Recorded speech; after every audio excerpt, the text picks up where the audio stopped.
हमसे लोग बात करते हैं, गुरुजी हमारे गांव में एक बहुत पुराना शिवलिंग है, वो खंडित हो गया, तो वो शिवलिंग का हम क्या करें?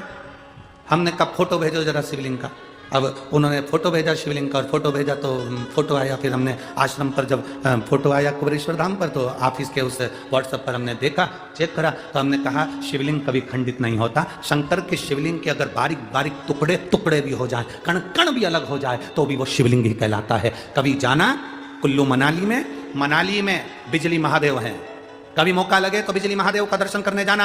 आसमान में जो बिजली चमकती है वो बिजली महादेव पर गिरती है, उसका नाम बिजली महादेव है। बिजली महादेव पर गिरती है तो महादेव के शिवलिंग के टुकड़े टुकड़े हो जाते हैं, इतने टुकड़े होते हैं कि उसको बारीक बारीक टुकड़ों को वापिस जोड़ना पड़ता है। शिवलिंग के टुकड़े टुकड़े हो जाते हैं, बिजली महादेव पर बिजली गिरती है, टुकड़े टुकड़े हो जाते हैं। जब टुकड़े टुकड़े हो गए, तब एक परिवार में, उसके परिवार में कोई विकलांग है, वो विकलांग ऊपर जाता है, उसके घर में कोई ना कोई विकलांग जरूर होता है, वो सब दूर से माखन मंगकर ऊपर जाता है, बिजली महादेव के टुकड़े टुकड़े इकट्ठे करता है, मक्खन से उसको जोड़ देता है, जोड़कर एक लोटा जल समर्पित करता है। फिर हाथी के पांव से भी तोड़वाओ तो वो महादेव नहीं टूटते हैं, उसको बिजली महादेव कहते हैं। बिजली महादेव जिनके टुकड़े टुकड़े होकर जुड़ जाते हैं। शंकर भगवान कभी खंडित नहीं होते, कभी खंडित नहीं है, अखंड है, अखंड।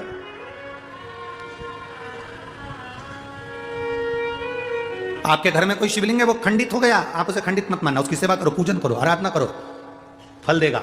रुद्राक्ष खंडित हो गया, उसे खंडित मत मानना, रुद्राक्ष कभी खंडित नहीं होता। 2 टुकड़े भी हो गए तो समझ लेना कि गौरी और शंकर हो गए। 4 टुकड़े भी हो गए तो समझ लेना गौरी शंकर कार्तिक और गणेश हो गए। उसके 6 टुकड़े भी हो गए तो समझ लेना कि जया विशारा सांबरीवारी दौतली और देव, ये 5 कन्या भी उनके साथ आ गई। उस रुद्राक्ष के टुकड़े टुकड़े भी हो जाए तो वो मान्य है।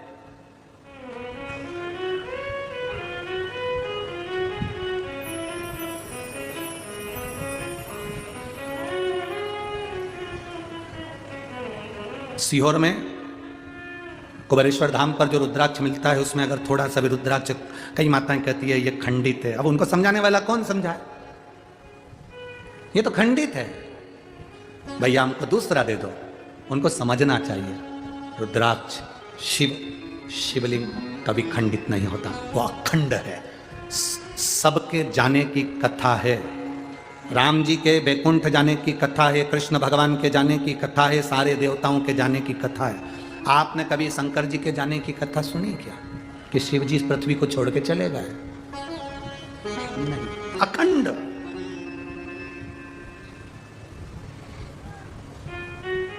जो दुनिया के लोग तुमसे कहें कि पंढरपुर का इतिहास बताओ, कोई दुनिया के लोग कहें तुमसे कि चंद्रभागा का इतिहास बताओ, भीमा का इतिहास बताओ, कोई तुमसे कहे कि इस पंडरीनाथ का इतिहास बताओ, क्या ये पौंडलिक था तब पंढरपुर था? ना। जो कहते हैं कि पौंडलिक आए और पंडरीनाथ तब आए, तो ये इतिहास नहीं। पंढरपुर का इतिहास देखना है तो स्कंद पुराण में देखो, उसमें लिखा है सतयुग था तभी भी पंढरपुर था, त्रेता था तभी भी पंढरपुर था, द्वापर था तो भी पंढरपुर था, और कलयुग है तो भी पंढरपुर है, और फिर युग निकलेंगे फिर पंढरपुर रहेगा। क्यों? उसका कारण क्या है? क्योंकि जिस स्थान पर देवाधिदेव महादेव रहते हैं, जिस स्थान पर शंकर रहते हैं, वो स्थान कभी समाप्त नहीं होता। उज्जैनी कभी समाप्त नहीं होती, काशी कभी समाप्त नहीं होती, कृष्णेश्वर कभी समाप्त नहीं होता, भीमाशंकर कभी समाप्त नहीं होता, केदारेश्वर, पूरे केदारेश्वर में त्राही त्राही मच जाए, चाहे बिल्डिंगें गिर जाए, चाहे दुनिया तहस नहस हो जाए, तो भी केदारेश्वर अटल की अटल रहता है, वो टूटता ही नहीं, वो टूटता नहीं, वो बिखरता नहीं, वो अखंड है। सोमनाथ जिस पर लोगों ने आक्रमण करा, सारा तोड़ दिया, फिर अखंड हो गया, फिर अखंड। शिव कभी समाप्त नहीं हुआ। तो पंडरीनाथ, लोग कहे पंढरपुर का इतिहास क्या?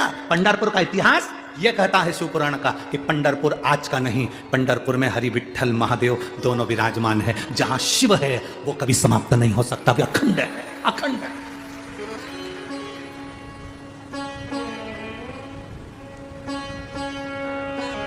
पांच बार काशी काशी कह देने से व्यक्ति को मोक्ष मिलता है। कितनी बार?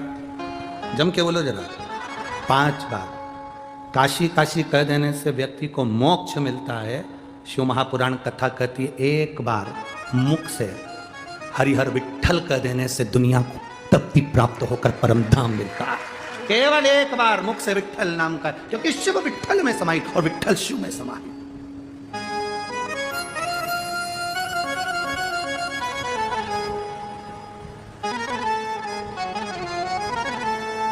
बस उसको भजने वाला चाहिए, स्मरण करने वाला चाहिए।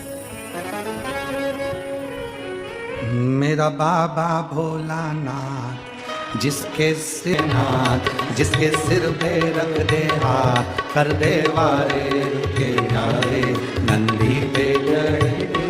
मेरा बाबा भोलानाथ जिसके सिर पे रख दे हाथ, कर दे वारे के न्यारे नंदी पे चढ़ के।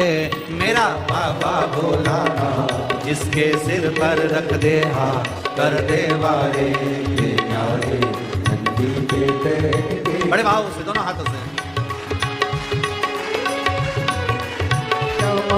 देखो डमरू बजाए, कैसा निराला भोले रूप सजाए।